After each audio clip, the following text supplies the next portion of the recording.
let's start, please, with Commissioner Whitesides. Are you present? Yes. Brandy Bowman. Yes, I am here. Good. I have to listen to this. Siobhan Letton. Siobhan contacted me and let me know she would not be able to make today's meeting. All right, thank you, Rachel. Belinda Weinert. Are you with us? No.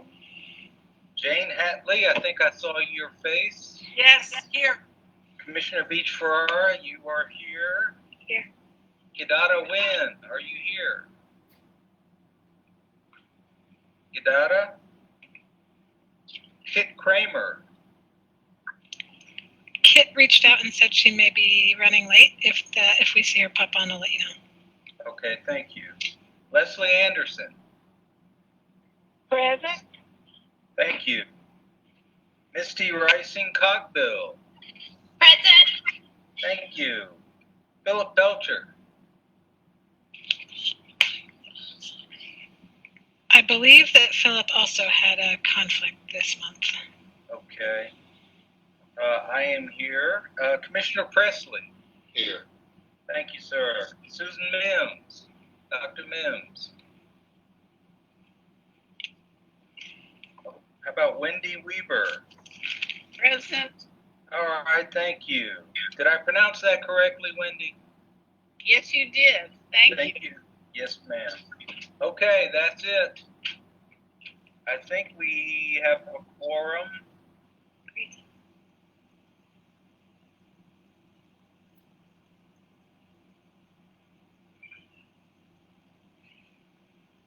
Nine of 15. Does that constitute a quorum? Yes. Okay. Thank you. We're good to go. Thank you, Rich. You're welcome. Well, we're so excited today to welcome our new committee members, Brandy Bowman and Wendy Weber. And Brandy and Wendy, I was wondering if you all would each be up for taking a moment just to introduce yourselves. We are all so thrilled you're joining the committee and really look forward to working with you and getting to know you as we do this work together. Brandy, would you go first? Sure. I am a Western North Carolina native. Been here for quite some time, undergraduate at UNC Asheville. And in fact, that is where I'm currently employed. And I am also currently in an EDD program. So there's there's a shortage of things going on. And I work closely with United Way and the community work that they do. And I work closely with Darren Waters as part of the Chancellor's office here at the university in the community engagement section of that office. And I'm happy to be here. Thank you, guys. I'm Wendy Weber. I have worked for many years in early childhood, special education, traveled all over the state, mostly the western third of the state. So I've been trained as an early childhood educator, an educator for children who are deaf and hard of hearing, and I have a doctoral degree from the same program that Brandy's in educational leadership from Western Carolina University. And I'm thrilled to be able to work with all of you.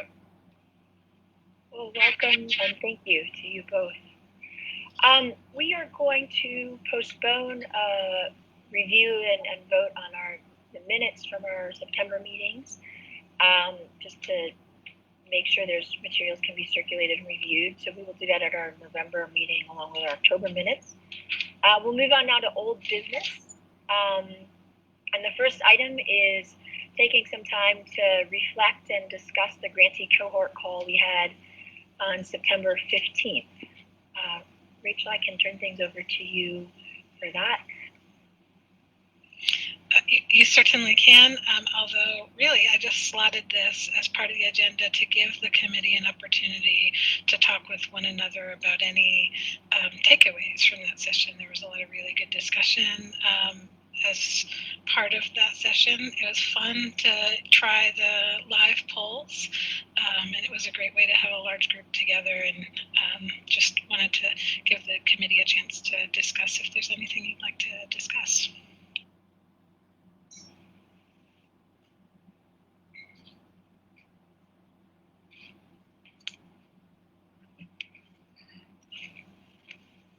Well, just to get us going in the conversation, I really appreciated the time that we had, and it also felt like just hearing directly from grantees about what the landscape is like right now and the real challenges of navigating the pandemic and all the pressure points that's putting on our early childhood centers. We knew that, of course. We've been reading about it. We've been hearing sort of secondhand accounts, but hearing it directly really brought it front and center. And for me, really made me want us to dive into conversations about how we should adjust our grant making, perhaps the priorities we're thinking about, and potentially the processes themselves, to make sure that we can be as responsive as possible and that these grant dollars can be really put to the highest use possible in our community during this really challenging time. I would just second what Jasmine said in terms of having a real down-to-earth context. I thought was extremely helpful, and it was also nice to see faces. So thank you for that. I found it to be so bittersweet to see that the challenge for most organizations was supporting the emotional well-being of their employees and their families, and just really empathizing with what you all are going through right now. Like, it is just overwhelming. But I was so touched that was one of the, you strongly agreed more toward supporting those. So just kudos for you all supporting those teachers and what they're going through right now.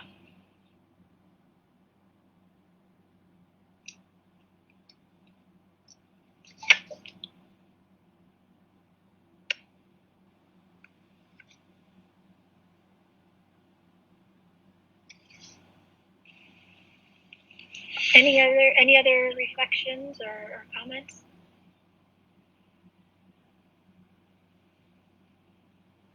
Okay, then why don't we move on to the next item, which is update on site visits. And then Rachel, I believe you had another update for us about an upcoming meeting. Sure, I'll go ahead and do both. Site visits as a follow-up to our cohort meeting with the grantees. We've been working with all of the funded organizations to set up a time slot for that site visit, virtual site visit like we discussed, up to 1 hour. And at the very beginning of the time slot, the grantee is invited to share with us a little bit about the work, how funds are being used, and then any specific updates, whether they're COVID or non-COVID. We have timed these site visits to be October 15th and later, because that's the due date for the first quarterly report. So we wanted committee members to have the first reports in hand as those site visits occur. We're also setting up site visits with another grant-funded, a grant program, a strategic partnership. So we've got all of these different time slots that we're filling. Our intent is to get with you shortly after this meeting and send the committee a sign-up list. The idea is that we limit the number of participants to be a minority of the committee. That way quorum is not attained and it doesn't have to be publicly noticed and advertised in a whole public meeting. So with a 15-member committee, we could have up to 7 committee members on each one. So we'll get that sign up out to you shortly and start getting those assignments made, and those are optional. We know that everybody has a lot of time pressures, but a great way. We heard lots of great feedback last fiscal year when we did these site visits. A great way to learn deeper level of information and develop. And if I can say something, Rachel, just to make sure. I mean, make sure that this is a voluntary thing for any committee members to sign up, and that these are not subcommittees and have Correct. no authority of the board. Okay. That's correct, and it will be a slightly different mix of committee members for each visit. Thank you for adding that. That was our attorney, Michael Frew, for those of you who have not met him. So please be on the lookout for that sign-up list coming to you from Angelina shortly. While I have the floor, wanted to give a quick update about our plans for November meeting. As you remember, we moved the meeting from November 3rd to the third Tuesday of the month, which is November 17th. The plan had been to bring in our outside consultant to do some facilitated work with the committee, focused on racial equity and infusing racial equity into the grant making process. I've not been able to get that booked for November, and so we are working on what can be a way that we use with staff support and with the committee, sometime to prepare racial equity and equity lens will certainly be a component of what we want to take into consideration, as well as other factors as we prepare for our next funding cycle.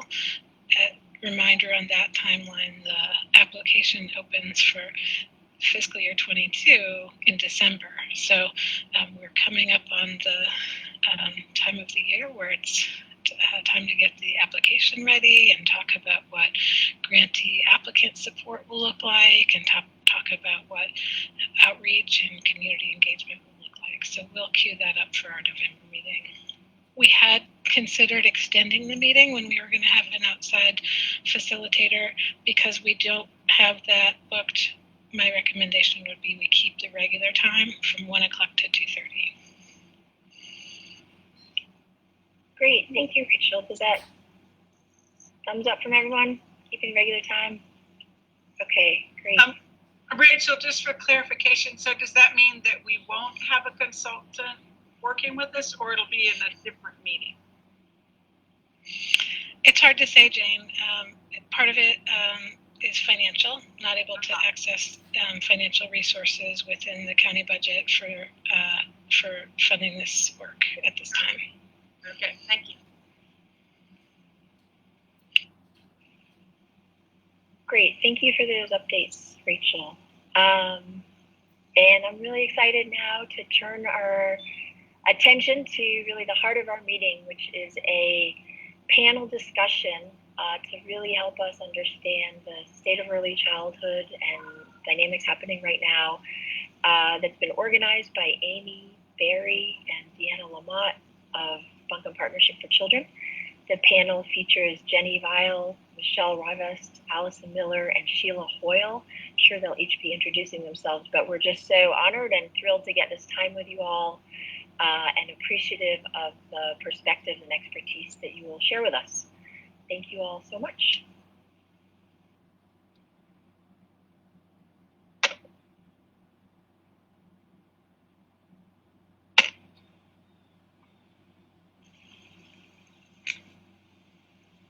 So this is Deanna Lamott, and while the panel is getting set up and Jenny's getting started, I just wanted to introduce it a little bit more really quickly.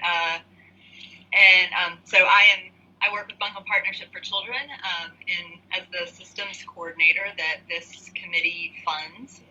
So thank you for that. And so this presentation is really these presentations, which will be about 10 minutes each, will be full of information. And I think, Rachel, that the plan is to kind of hold the conversation until the end. Is that right? Like, we'll go through the 4 presentations.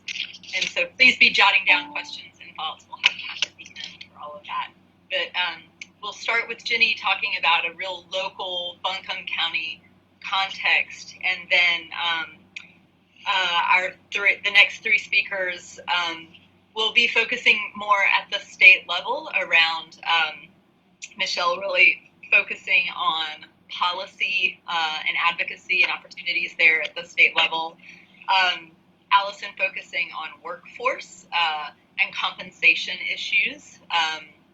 And then Sheila and Shelley also with a focus on the subsidy program at the state level, and also how subsidy has really been leveraged during COVID-19 to try to support and sustain childcare programs. So thank you all, and I'll be quiet. Actually, I just wanted to introduce Deanna, and I was, talking while muted, of course, just to thank the committee who funded the position for the Buncombe Partnership Early Childhood Systems Coordinator as a way to do some higher level and broader coordination work and long-term planning and strengthening the connections between folks in the county engaged in early childhood systems work, which has been fabulous. And thanks to all of our presenters. They come with great wisdom and have been fabulous collaborators. Thanks all. May I interrupt for just 1 second to let you guys know I am on the call? This is Glenda, and I was just running a few minutes late. Welcome, Glenda. We're glad you're here. While we're doing that, hi Glenda. I also saw Hi, Rachel. Dr. Mims. Did you join? I am here, yes. Very Thank good. you. Kit Kramer, did I see you come in? Rich, if you'll get those 2 additions in the log, thanks. Let me get back to my share screen. And we'll kick it off with Jenny. All right. Hi, my name is Jenny Vile. I'm the Director of Child Care Resources at Buncombe Partnership for Children. And most of you have seen my face here before. And just so Child Care Resources is a program that is funded in part by the committee, as well as I also support the workforce development program. So I spend a lot of my time both supporting staff that are working directly with teachers, and I am also often the first call for administrators. In terms of support. And so what we're going to talk about today, what I'm going to talk about today, is a mixture of kind of hard data, things we know for sure in a really written down, traditional way, and also a bunch of knowledge, right, that is really relationship based and that has just grown out of listening for the last 6 months and hearing from programs, what is happening and what is going on. So, Rachel, you can keep going. So we're going to talk a little bit about child demographics. Who is in school right now, availability of care, and different things that are impacting that locally, but mostly about the impact of COVID on childcare in Buncombe County, the response both locally, and then the other panelists are going to talk more about kind of the state response, and then just what's the impact, right, on the workforce, both the teacher workforce and just overall, what's it feeling like, what's it looking like in programs. Okay, so this is overall in the county, right? This is children 0 to 5 by race this year in the county, and the reason this slide and the next one, which you can go on to, please, Rachel, that shows childcare subsidy by race. These slides are here instead of current statistics about race, ethnicity of children in childcare right now, because we don't have it. And Deanna worked really, really hard and called a bunch of people. And really what we discovered is that as a system, right, the data, it doesn't really exist. And or it exists, but it's not being collected in a way that we can pull it together. And there's a couple of reasons for that. Like, for example, the reason that this is fiscal year 2018 is that the NC-FAST system came in and changed a lot about the way that subsidy was collected, and both on the provider side and the parent side, which has been great, but there are some reporting limitations. And then also when Deanna started talking to programs, found out that they're keeping it in different ways. And so it was, sorry, I muted myself. It led to a conversation in our office about, well, what do we need to know and how can we start building that in to different programs?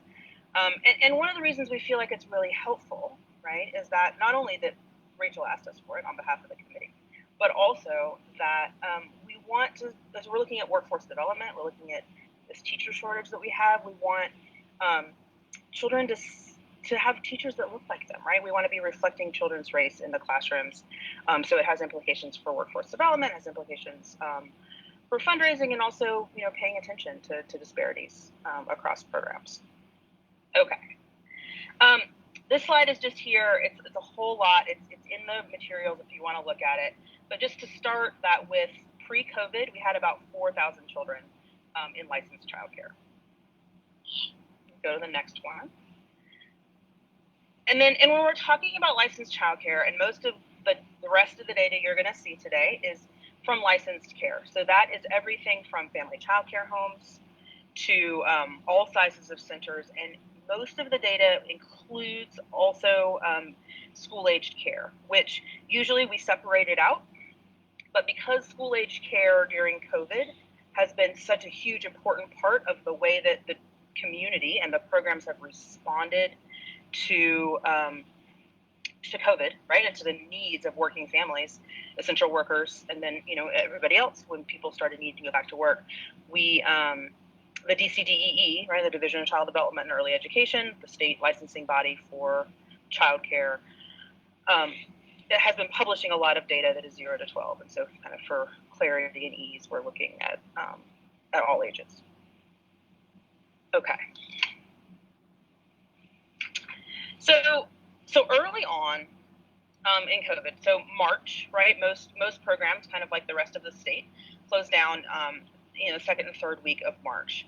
We had from the beginning of COVID, we had about 30 programs that never closed, that stayed open either for their own families that were essential workers or explicitly for essential workers to access care.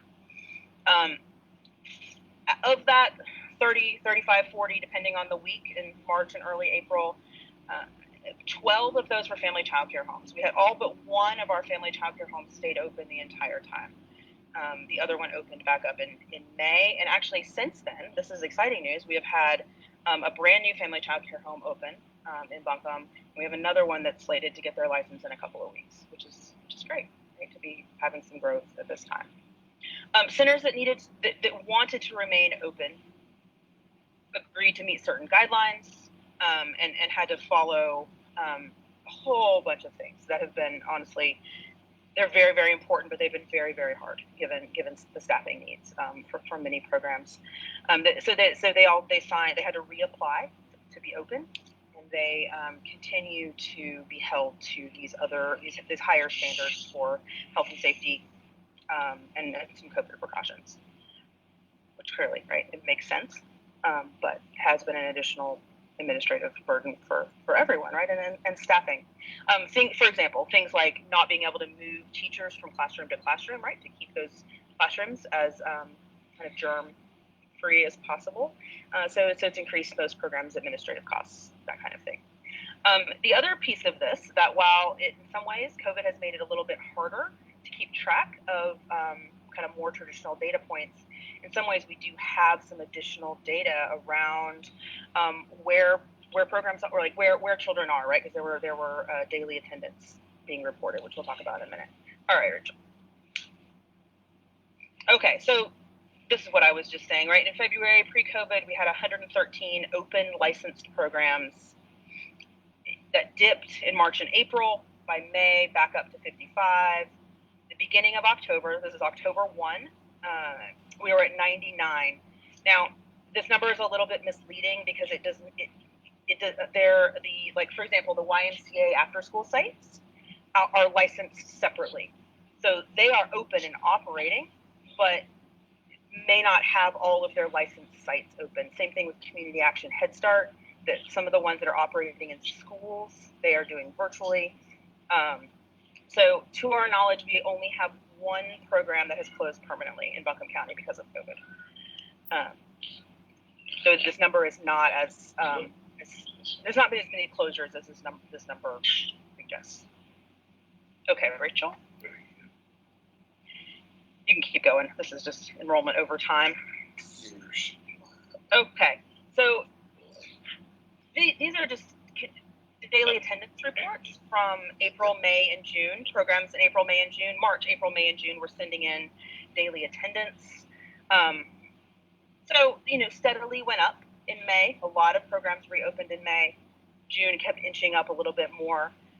The next slide will show a little bit more clearly enrollment numbers. Now, these numbers differ slightly, and that's only between the last slide and this slide. That's only because of when the data was collected. This is 0 to 12. So in February, over 5,000 people. We, in October, are back up a little bit over 3,000 children in care. And again, this is children in licensed care. So unlicensed care, the learning cohorts that are popping up, either privately or in churches, community-based organizations, are not included in this data. Okay, so COVID. What do we do about it? The next slide. We have on our website a COVID-19 page, like most organizations, with lots of resources. We immediately started thinking about what do we need to do right now, right? And then what kind of ongoing, what are providers going to need? If you go to the next slide. So some of the things that were initially needed in programs for cleaning supplies, right? You all remember what March and April were like? Now imagine trying to buy bleach for a whole center, right? Or hand sanitizer for 40 kids, right? It was initially very hard and very frustrating for programs. So we distributing donations. We raised one number I didn't write down. I think $11,000 of private donations that were distributed in form of cleaning supplies, masks, other things like that, directly to providers. Coordinated a request to Dogwood Health on behalf of the 18 Western counties that went directly to providers for cleaning supplies. Buncombe County's providers shared $57,000 to support cleaning supplies. Thermometers were distributed. Also looked at how could we other ways to support, right? So in addition to that, we were able to make early payments from our Sustaining Facility Quality Grant program. So the programs in April had a little bit more cash flow, even though it was money that was coming, but we're able to think about how they could spend, getting some cash flow in when parent payments were not flowing as usual. If you'll go to the next slide. Now, other panelists are going to talk about most of these things, so I'm not going to go into it. But one thing, though, to mention is the Payroll Protection Program loans, other small business loans that most of the programs were able to access, although not family child care homes, depending on their legal structure. We're not able to access those. Watching my time. Okay, the next slide. This is from last year's workforce study in Buncombe County. I will leave it for you all to look at it on your own. This is in normal times. And unfortunately, we don't yet know exactly, using this type of data, what the impact on the workforce is. We know that it's going to be hard. If you'll go to the next slide. Because what's holding this all together, this maybe has multiple ones. We click until it stops. I think that's it. So we know that teachers, right? That teachers, if we did not have teachers showing up to work, being in the classrooms with these children, that none of this would be, we wouldn't have had childcare starting in March, right? And we definitely wouldn't have it now. And thinking about teachers, right, that are taking risks for their own health, their family's health, that has barriers of childcare for their own children, especially now with school back in session, much higher than usual turnover. And that's both for people with pre-existing health conditions that are just making other choices, and people that need to, or early on, it was maybe their own child's childcare was closed for months. And now it's thinking about accessing school-age care and what does that look like for people, and also just the increased stress of what COVID precautions look like in a classroom, and how, and just everything, right? All right.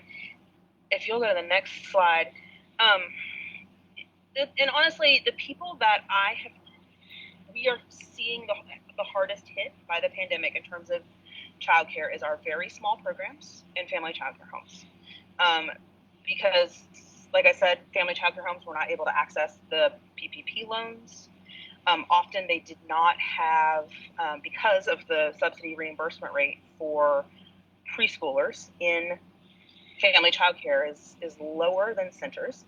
Often they don't have many subsidy children on subsidy enrolled, and I think Sheila's going to talk about how subsidy payments continued regardless of attendance, which was wonderful. But for homes and centers without many publicly funded slots, they have had a very hard time financially, and are still. I think we're going to see the recovery pretty slowly over the next couple of years, honestly. And it's been very, very interesting to think about how the demographics have really impacted how well a program was doing, right? We saw programs that were able to enroll children with emergency subsidy, were able to keep a lot of their current children doing not well, but, you know, not losing money, doing all right, being able to keep their staff, being able to keep all of their classrooms open, to other programs that had largely private pay families who were pulling their kids out to keep at home, or you know, figuring out alternative care, who are still sitting with lots of slots open, actually, in this moment in preschool. There's been a lot of turnover in slots, and a lot of while centers are staying open, there are classrooms that are closed. Like, for example, we've got a larger program in town that had 7 classrooms that now is running five classrooms for a while, and that's both because of staff and sometimes because of enrollment. It really depends on where. We're seeing that most of the programs out further in the county are full and are staying full, where, and again, this is anecdotal, but this has remained pretty constant. A lot of the programs close into town often do have slots available, and I think it's just about the density. I mean, you all have seen that map with all the dots on it about where childcare is available. People are trying to stick closer to home with their kids, I think, and so we're seeing kind of in areas where there's more childcare available, there are more slots. Looking at my notes, what else haven't I said? Will you go to the next slide? And thinking about larger programs, right? These are our Buncombe directors.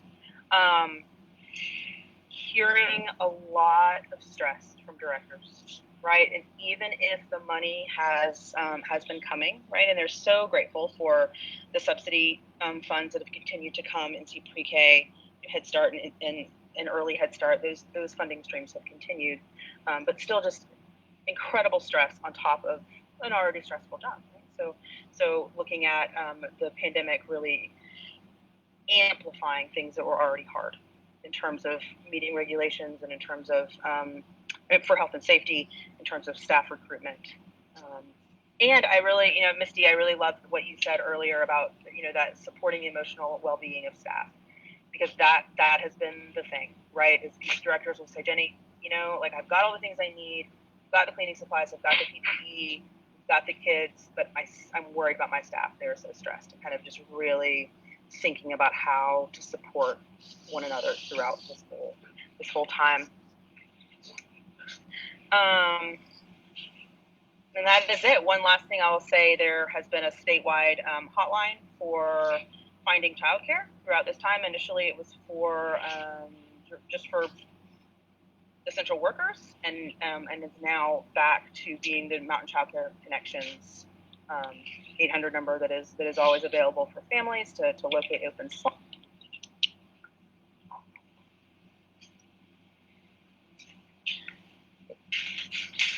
Jenny, I'm just going to jump in for a second. I think you're muted, but on the fundraising side, because that's where so much of my work was, to let folks know that in talking with childcare providers, we learned that the average cost a month of cleaning supplies, additional cost to them, additional being the key word there, was $500 a month.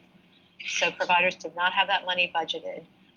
And then, as Jenny said, being under-enrolled by almost 50%, but still needing to operate, it was a severe challenge and stress on their budgets. So thanks to the county in their Emergency Operations Center, which was incredible, and the work group, the Early Childhood Work Group that Jenny was very active in, and hearing about what the needs are allowed us to get that $57,000 for Buncombe from Dogwood Health Trust, plus the 11,000 that we raised, plus many donations of masks and other materials so that we could support providers. And thanks, Jenny. Yeah, and jumping, just kind of wrapping up, these are lots of themes, right? And these things are kind of universally true, but also I really want to get across that it has been so individual program to program, because, you know, subsidy and the DCDE operational grants and, you know, PPP loans, all of those things have been so dependent on both numbers of staff and demographics of children enrolled, that you could have programs of the same size in the same location who financially were impacted very differently by COVID, both financially and in the way that their staff either was able to stay employed or not. So. And I think the committee heard from other previously from grantees about what their challenges were during COVID. So likely you heard a lot about the challenge of meeting the rigorous health and safety protocols put out for childcare programs, which is essential to help keep children and families and teachers safe. So Jenny and childcare health consultants and the CCR team really worked hard on that. I think it's important to know just how rigorous that protocol was, which contributed to the cost and the time. So we're really thankful that we had a strong team in Buncombe that could actually go out to childcare programs and demonstrate how to use the thermometers with the directors and teachers, and really talk through the ins and outs of meeting the health and safety protocol.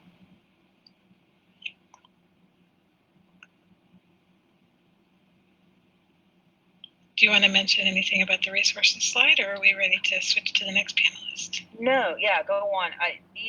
Most of these are also linked on the page on our website that, Rachel, I think you shared. I think so. I dropped in the 2019 North Carolina Child Care Workforce Study as the top link on that page this morning when Amy sent that out as a sort of hot off the presses report. That is published on Buncombe Partnership for Children website along with other reports. Thank you.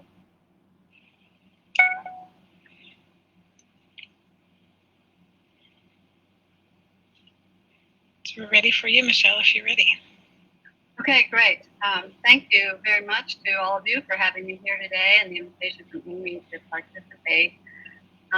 Next slide, please. I'm just going to give you a quick overview about our organization and then talk to you about longstanding early childhood issues and our Think Babies initiative and where I think we go from here in terms of policy and advocacy.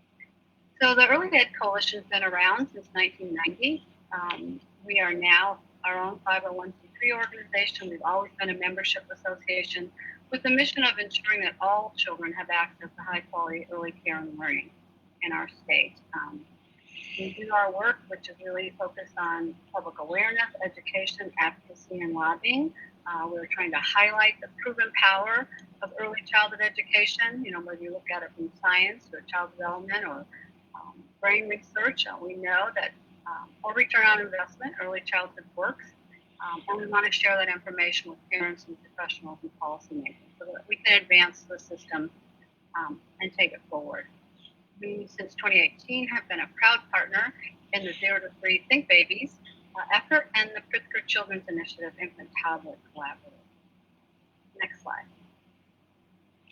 So Amy asked me to highlight some of the long-standing key early childhood issues in North Carolina, and I want to start with just a little bit of a context for this. I think as someone who's been in this work for 30 years now, we know that our early childhood system is still relatively new. It didn't really exist 30 years ago, but it's been chronically underfunded. I think all of us who were there back at the beginning, Smart Start, for example, thought we would be in a very different place today than we are. The system, because of the underfunding, has always been rooted in inequality. There are not equal opportunities for all children, and depending on a child's zip code or race or family income, they may have less opportunity than other children. As we look at the COVID-19 crisis, It has devastated our childcare industry. You heard some highlights from Jenny about what that looks like in Buncombe County, but across the state, it is devastating the childcare industry, and is making all the issues I'm about to talk about much more challenging than they've ever been before. So today, I'm just going to highlight a few points on the early childhood workforce and particularly compensation, talk about childcare subsidies, the state NC pre-K program, childcare quality will be sort of embedded in all of this, but Smart Start specifically, and also the childcare subsidy market rate. The next slide, please. So what you see on this slide maybe has just recently been updated by the CCSA workforce in terms of compensation, but what you could say today, without even looking at that report, is that many of our early childhood educators do not have the appropriate education background to be doing the important work they do, and all of them are poorly compensated for the important work they do. So we know that even when teachers have degrees, I think the data now says they might earn just $12 an hour, but half of all teachers, half of all childcare workforce rely on some form of public assistance. So that really means they're earning much less than this. Even at $10 or $12 an hour, they're still living in poverty. If you're working in the pre-K program, in the higher degree you have, the more likely you are to make more wages. But infant and toddler teachers, by comparison, are the least well educated, the least prepared, and are paid the least among all. We've always had a workforce crisis in our state. We have an extreme workforce crisis now. Early at the community college level, the pipeline basically disappeared. There are not people coming into this field. The number one reason continues to be compensation. You add COVID to this issue, and teachers aren't returning to the classroom. They're risking their own health, their family's health, and still being chronically underpaid and less than half of health insurance. So it's a very high-risk field to be in, and we know that it's only quality early education teachers that produce a quality program that produces outcomes for children and families. Next slide. Next slide, please. If you could advance the slide. Thanks. Skipped over childcare subsidy, so I'll just talk about that first. We want to go back. I'm wondering if there's a delay. Can you see increased childcare subsidy funding on my screen? No, I'm sorry. I'm seeing expand. There we go. Now I do. Thank you. So I want to raise up childcare subsidy funding because this is the way that low-income families have access to childcare, makes it more affordable to them. So you can look at the childcare subsidy issue from many directions, but at its basic level, it has never been fully funded. There's always been a subsidy eligibility gap. In fact, we serve just 1 out of 6 eligible families across the state. We have always had chronic wait lists in our state. It can reach up to 50,000 children, eligible children on the wait list. We know if you broke that wait list down, there would be many more infants and toddlers proportionally on the wait list compared to preschoolers because there are fewer opportunities, even programmatically, to serve infants and toddlers. And we have the NC pre-K program. So it's an important issue to take a look at because, very simply, without access to affordable childcare, families can't work. And when they can't work, their children also don't have access to a high-quality early learning experience, which is going to make the difference in terms of their developmental outcomes and future success in school and in life. Next slide, please.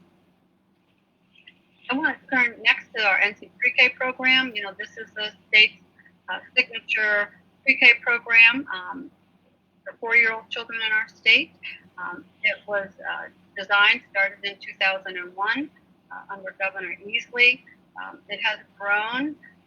It's probably the program that is most well supported by state policymakers when you look at either this program or Smart Start or NC Pre-K. There has been ongoing investment in NC Pre-K, but we know it doesn't serve all eligible children. It serves just about half of the eligible children in our state.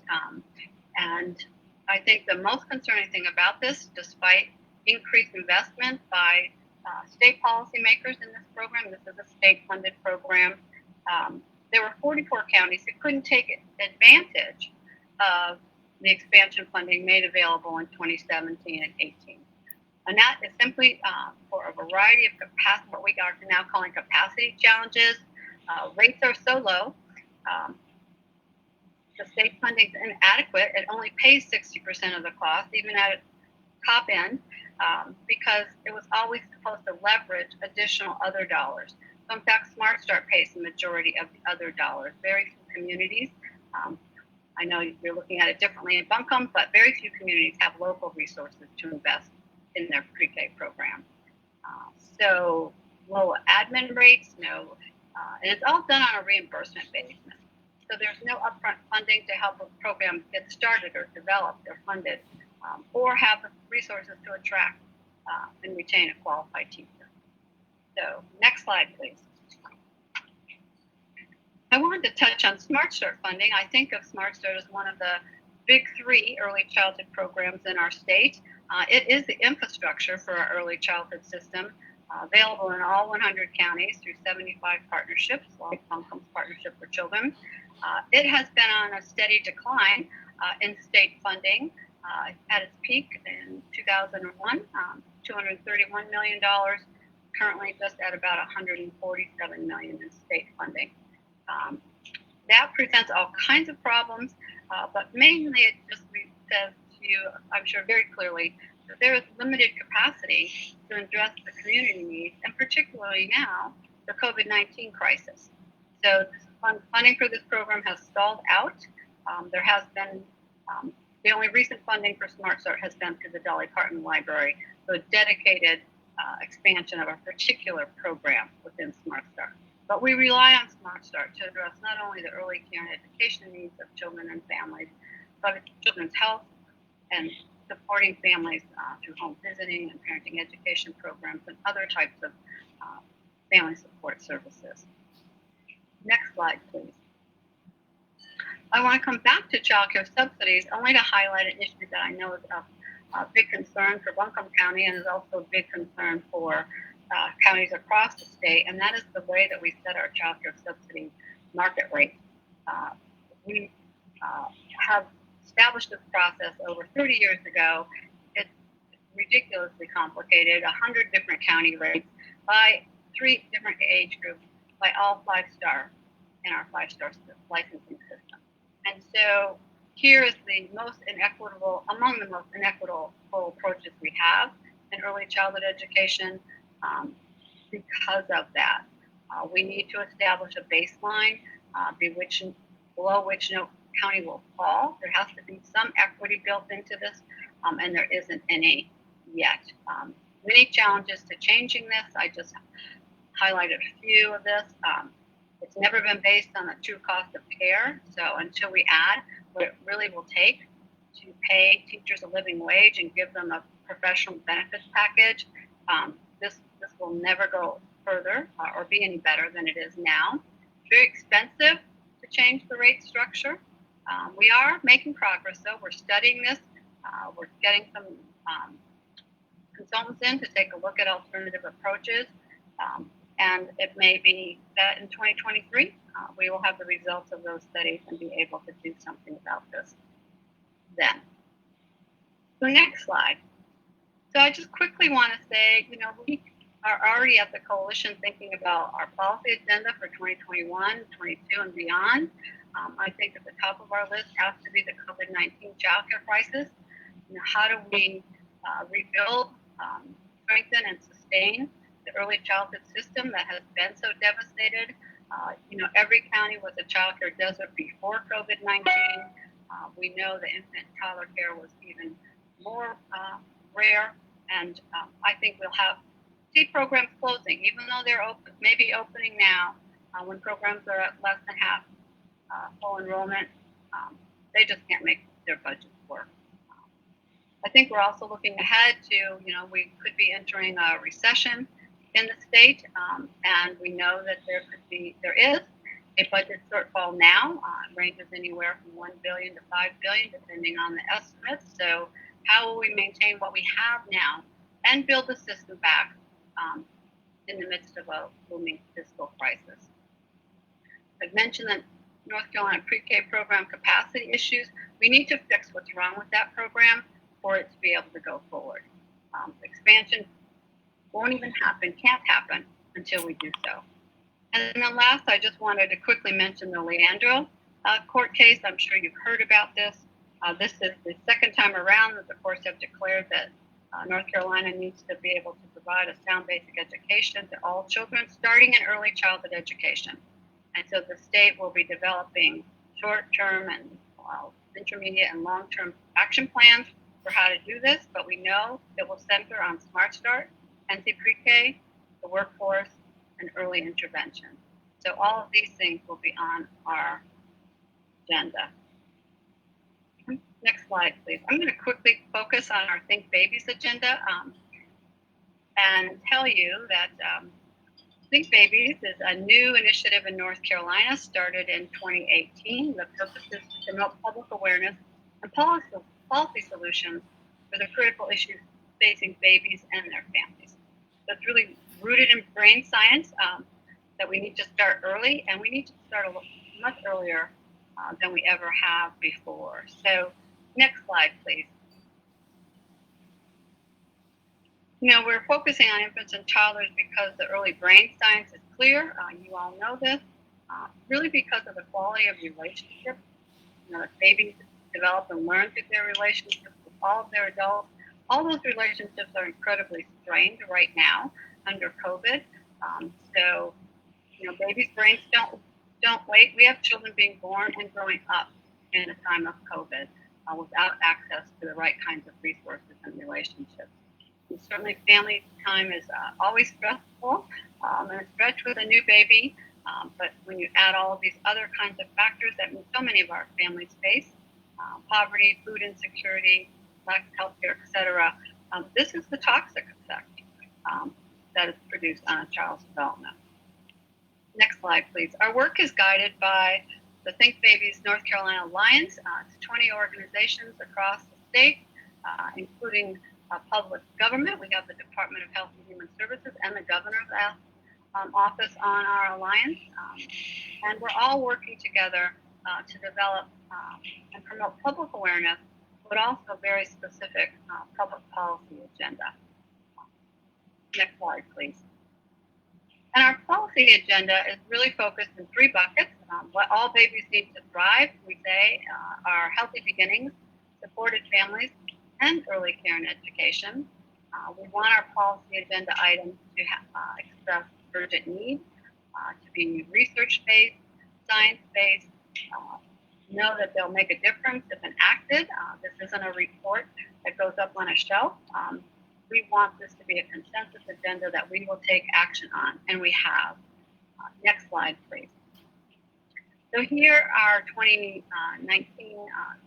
2019-20 policy priorities just at a glance. I won't spend as much time on all of these, but maybe highlight a couple that we haven't talked about yet so far. So I do want to jump in just offering a quick time check. We will need to wrap this presentation up and get to the next panelist shortly. Okay. Well, I'll just show this to you right now so you can see it. We can talk more. I think we gave you a handout. But I want to call your attention really to paid family leave and closing the Medicaid gap in our state. There's two priorities that we'd like to see come out of Think Babies in particular. So I'll just do one more slide and then close. And that is, I was asked to talk about effective advocacies and strategies and messaging. These are things that we always do. It's going to take significant funding to make any of these things happen and change created for children. So I'm sure you know most of these things.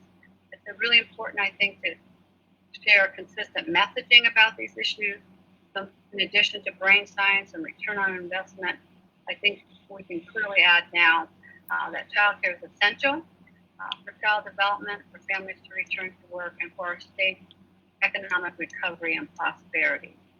So let's hold that thought together, and we'll look forward to working with you in the future in any way that we can to support your efforts in Buncombe County and across the state. Thank you. Thank you very much, Michelle. Like we mentioned at the beginning, we'll skip past questions and circle back at the end. And committee members can ask questions of any panelist. So we'll go next to Allison Miller.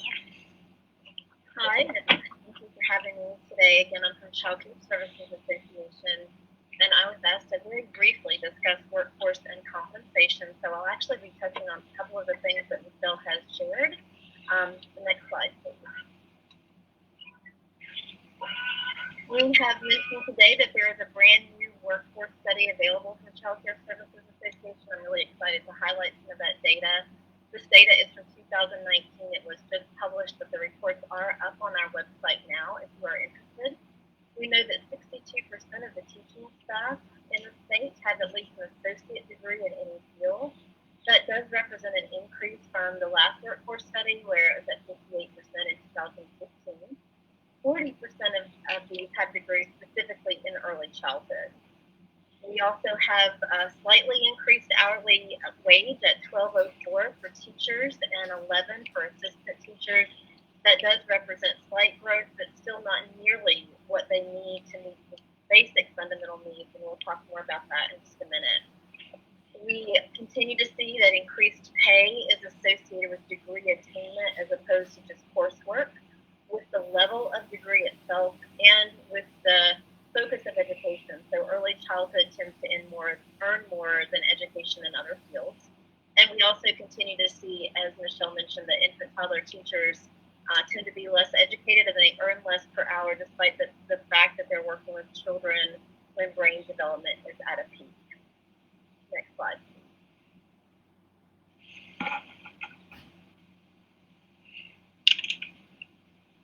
Some other key points are that 20% of the teaching staff said that they plan to leave the field within 3 years, but 80% said that better pay would make it more possible for them to stay.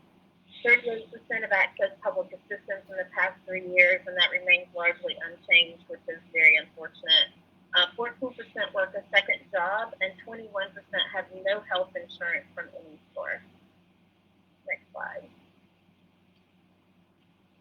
And if we're going to focus on the most recent Buncombe data, so that's from that 2019 data, 68% of the county's teaching staff have at least an associate degree in any field, which is a slight increase over the state averages. You also have higher hourly wages at $13.75 for teachers and $12.25 for assistants.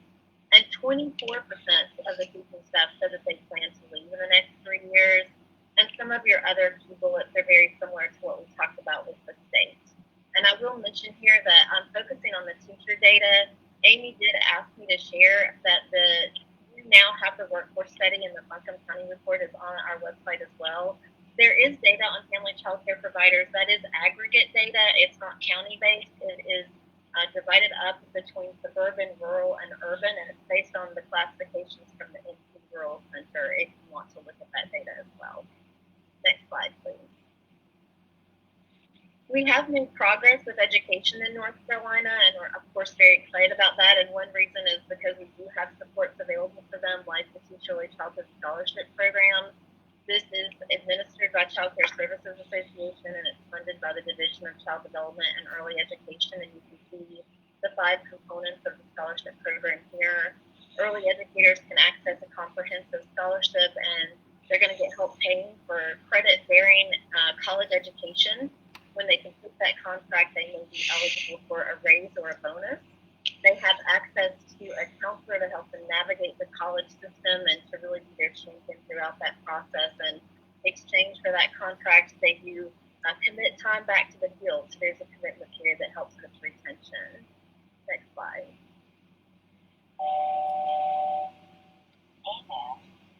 So essentially, Teach is offering debt-free college education, and if an early educator does look for a comprehensive scholarship, they can see support in tuition and fees, books, travel, and paid relief time. Next slide, please.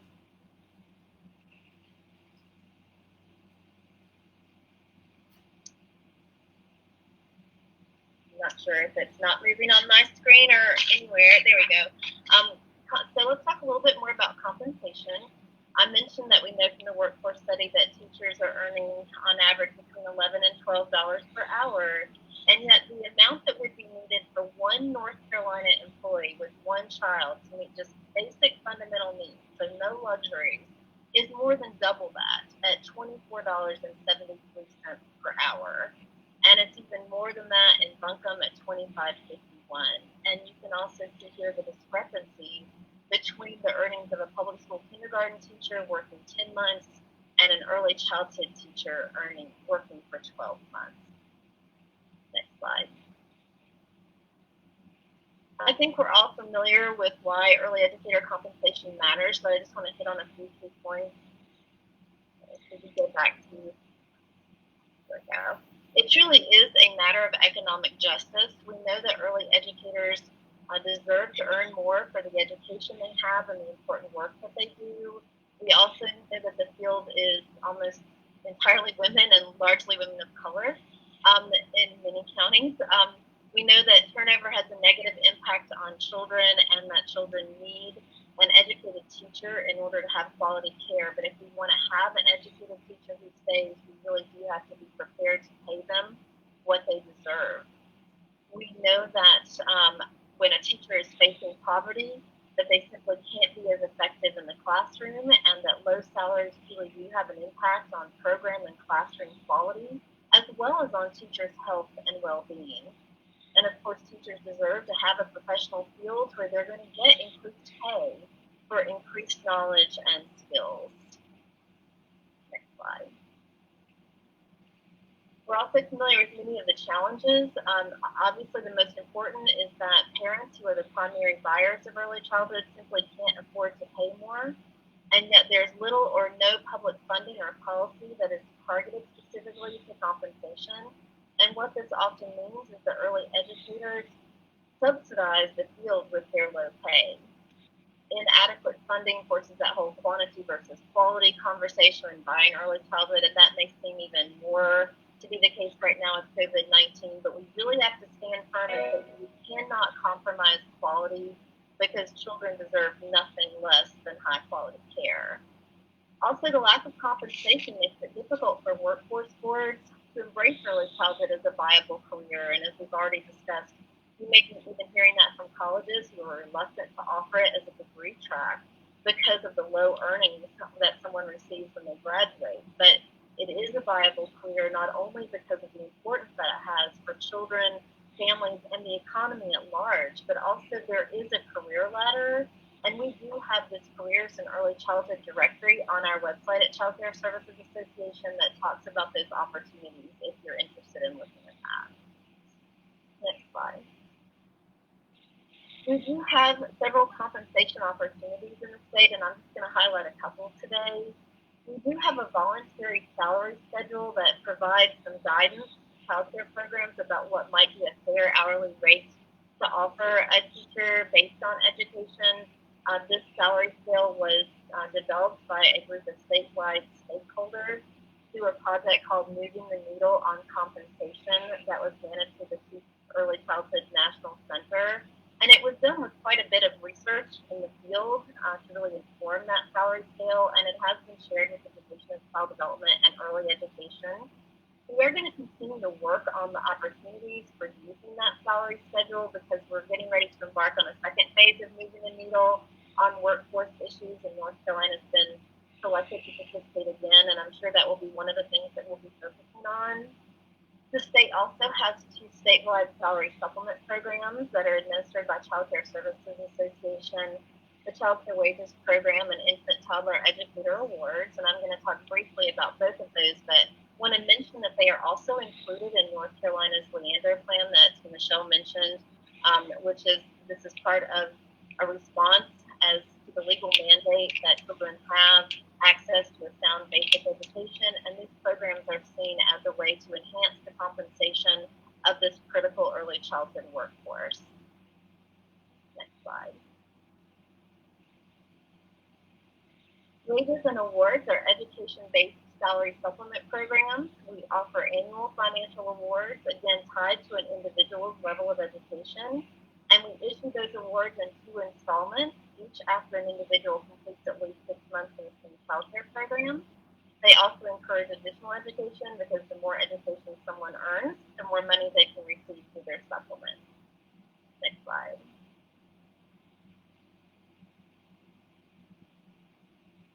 Wages is a statewide opportunity in that it is a funding collaboration between the Smart Start partnerships that choose to participate in the Division of Child Development and Early Education. But the entire amount that a partnership allocates goes directly into supplements, so right back into the community, and we currently have 55 counties participating, and I'm happy to say that Buncombe is one of them. Next slide. To be eligible for wages, someone can have education from a few credit hours of early childhood all the way up to graduate degrees. They can serve children birth to 5, and their awards can be prorated. Hey, I'm in a different car, but I'm ordered. We also have 5 award options called tiers. A quick reminder for everyone to please mute your phone or computer if you're not talking. Thanks so much. We also have 5 award options or tiers for partnerships, which essentially means that they can always increase the amount of money that they're offering to the workforce through this program. Next slide, please.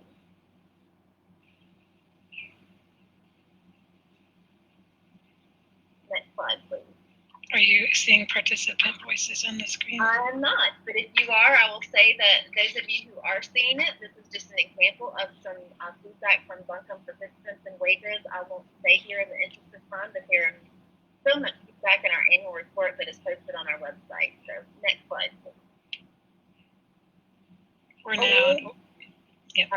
Awards is based on wages, but it is funded entirely by DCDEE, which means it's available in every county.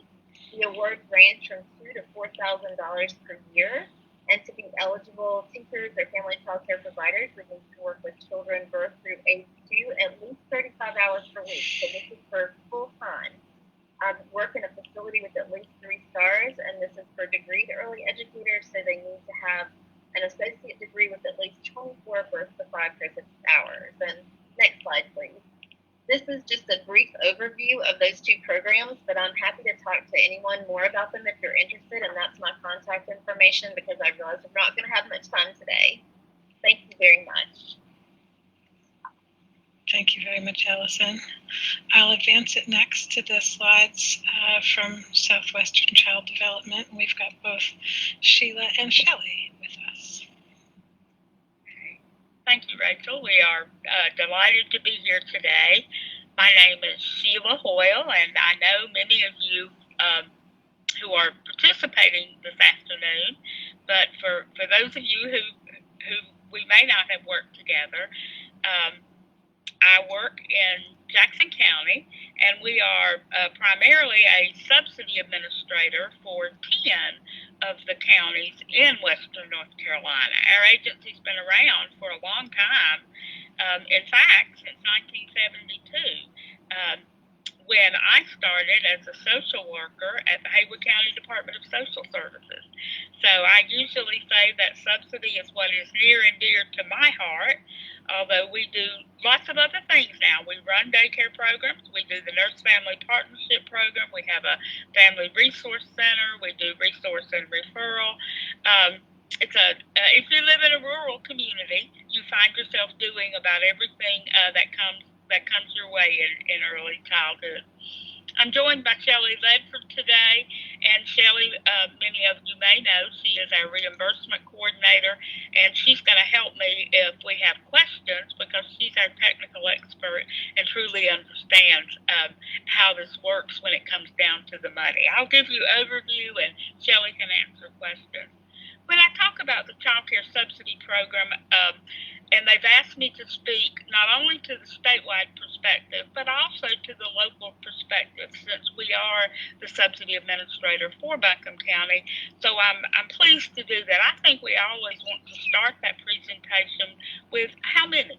we like those numbers. And in Buncombe County, the numbers that I'm going to share with you are the numbers that were in place in March. And in March, we were serving 1,540 children in Buncombe County with the subsidy program.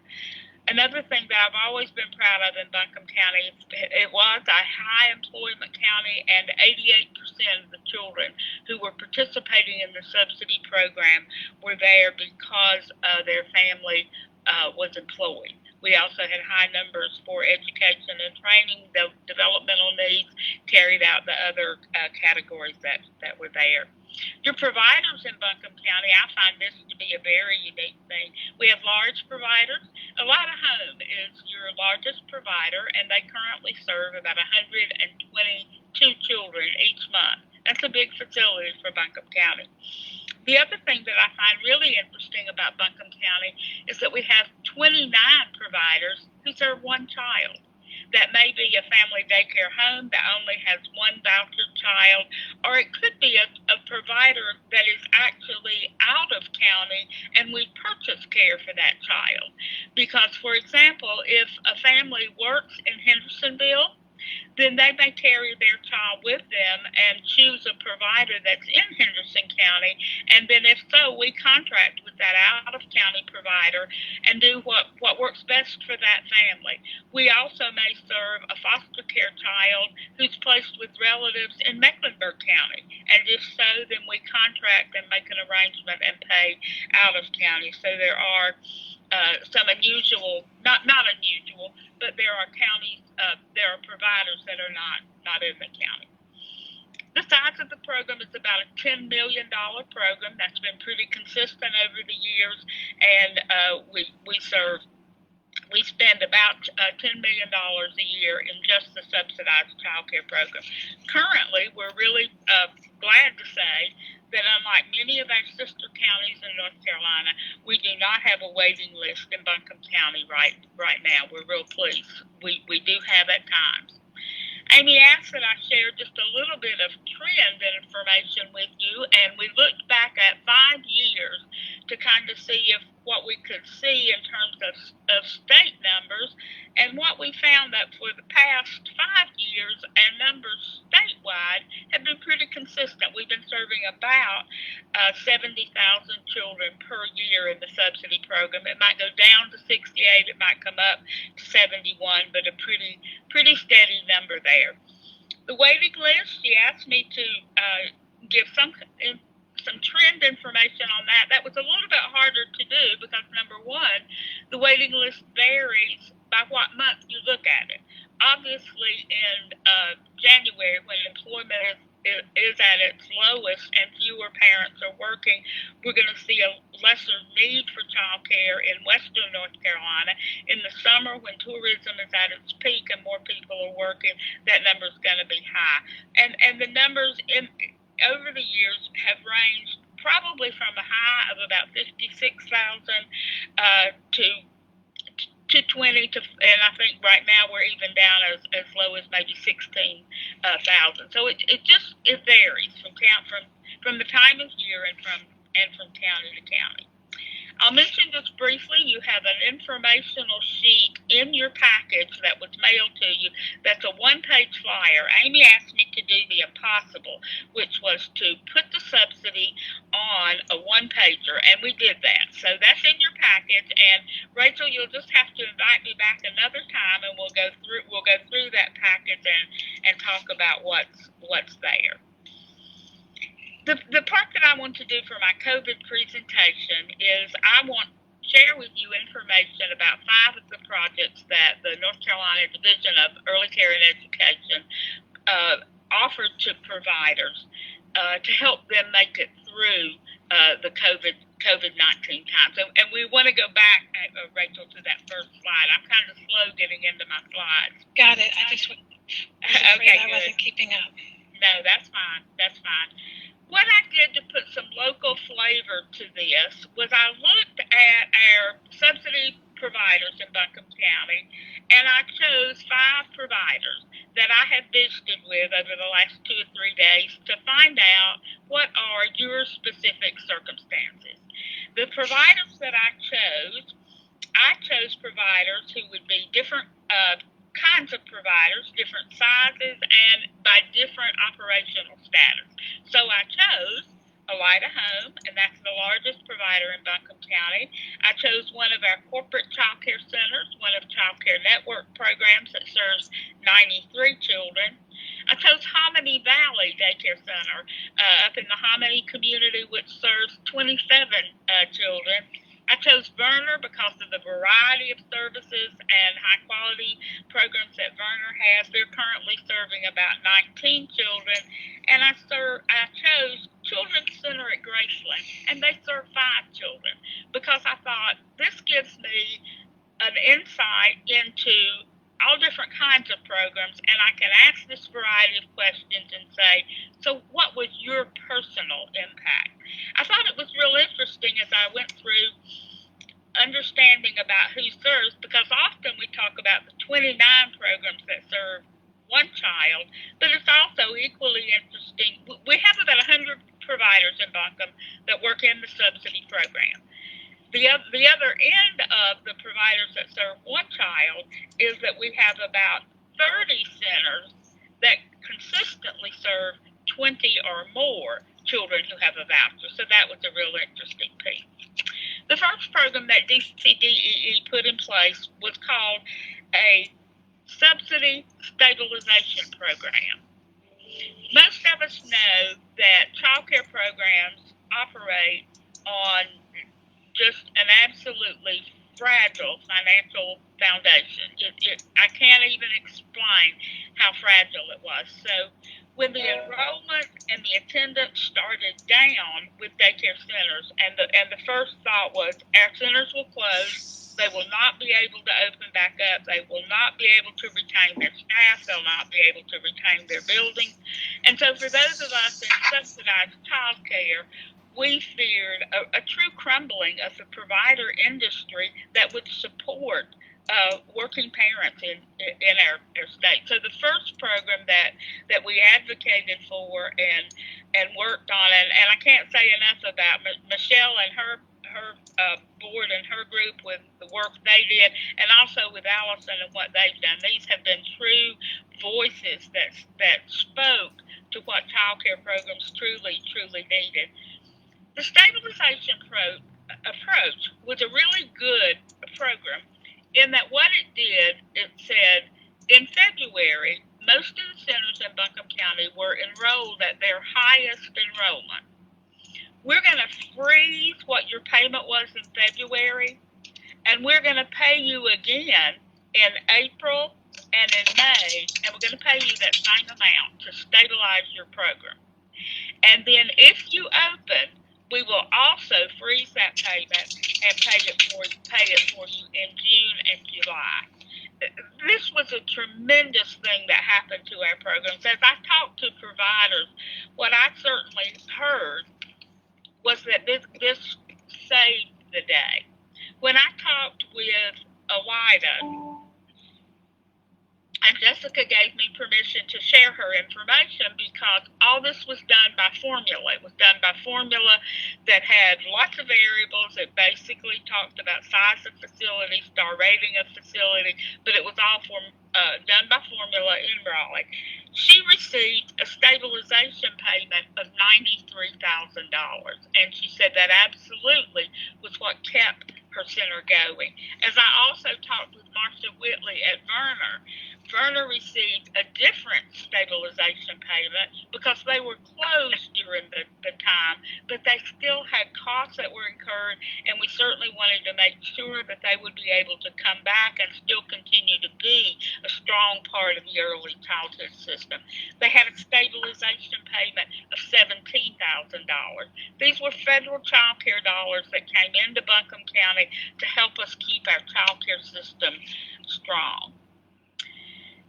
The next, we're ready for the next slide. The next slide tells about our emergency subsidy child care program. We heard often about essential workers and essential workers that needed to have care during the months, particularly the months of April and May.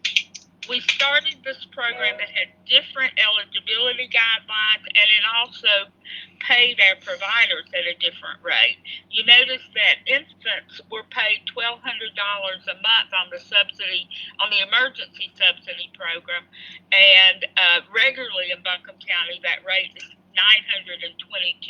So it was quite a difference for that rate. In this program, if parents were eligible, they did not have to pay a fee.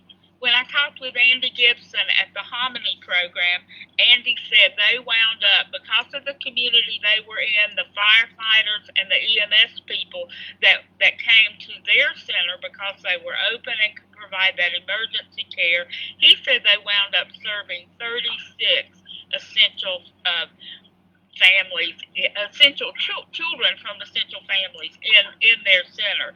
It made a huge difference to them. He said without the programs and the extra revenue that the division provided, their center would have closed.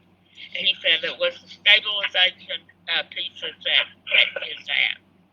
The next slide shows the bonus payments to child care staff, and we asked Raleigh to tell us how many teachers received this bonus in Buncombe County, and we're really pleased to report to you that we had 546 teachers in Buncombe County who received these, and they could receive these for a 2-month period.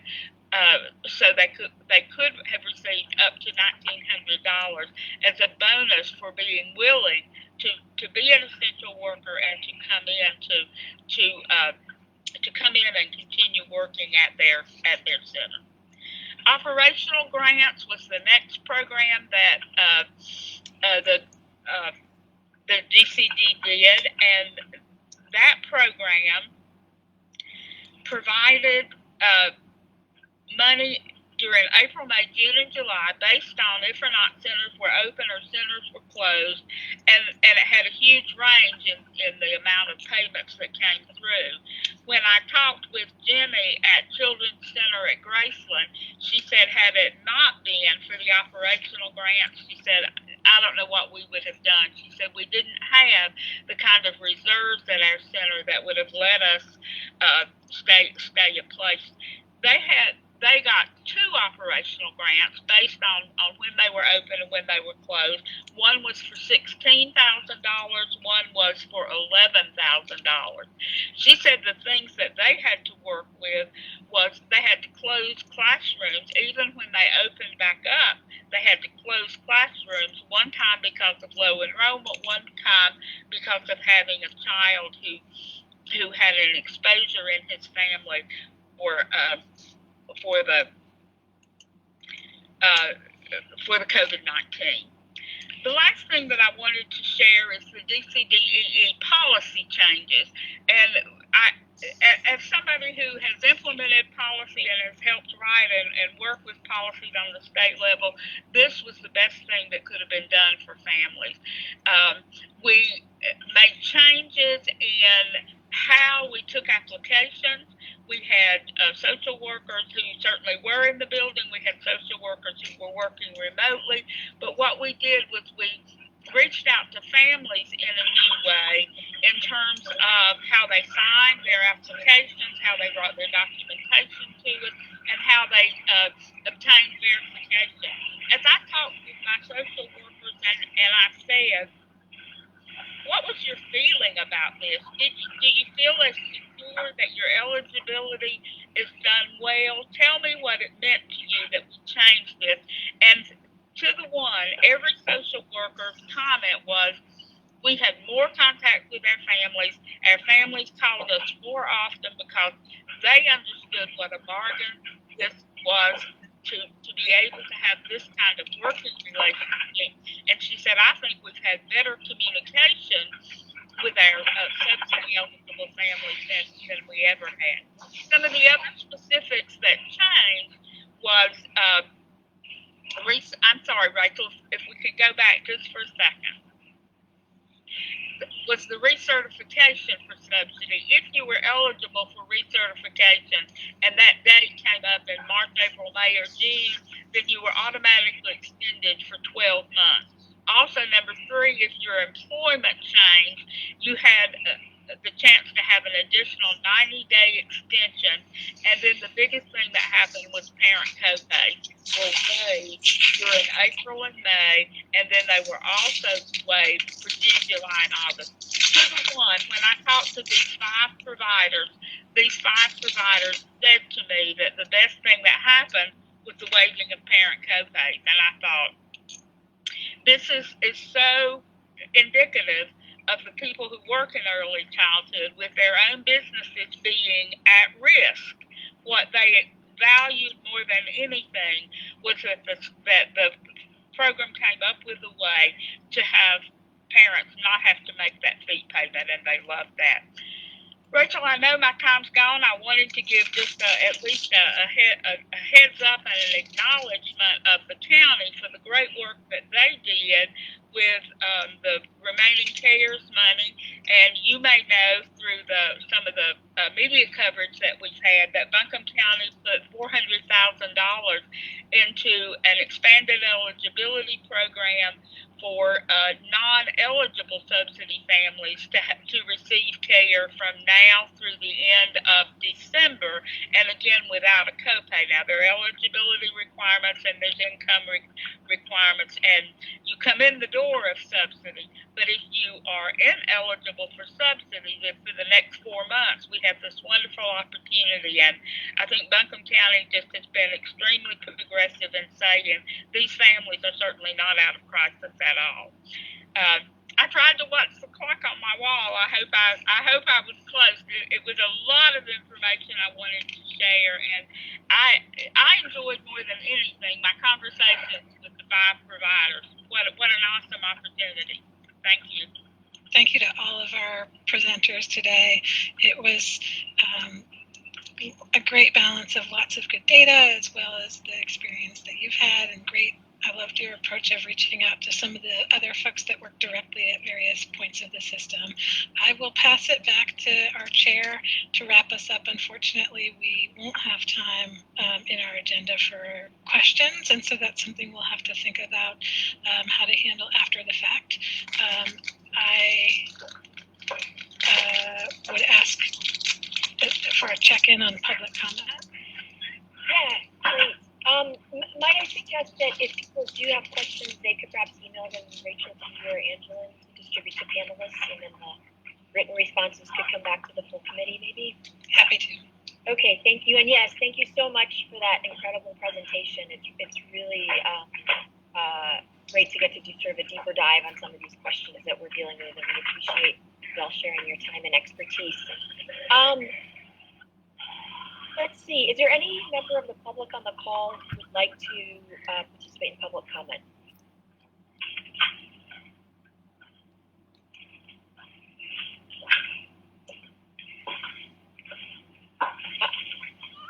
Rachel, are you seeing an indication of that? No? Okay. I don't see any. Okay, me neither. Well, that being the case, let's talk briefly about an announcement about our early childhood learning event that's coming up. It's called Let's Talk COVID, and it focuses on early childhood learning. This is part of an ongoing series that Buncombe County is producing, sort of town hall style discussions. Our very own Commissioner Whiteside is one of the panelists. Commissioner Whiteside, is there anything you want to share about this?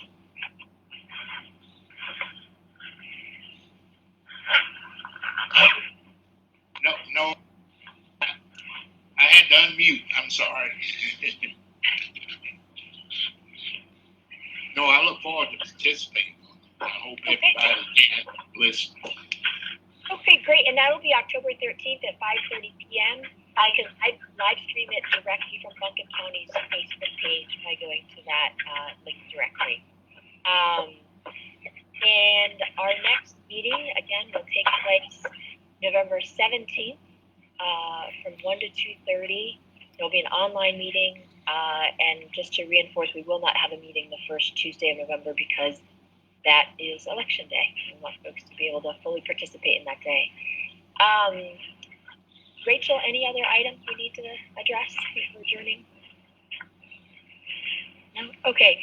Again, a big thank you to our panelists. I'm going to invite folks to join me in a round of applause. You can unmute. We really appreciate the work that our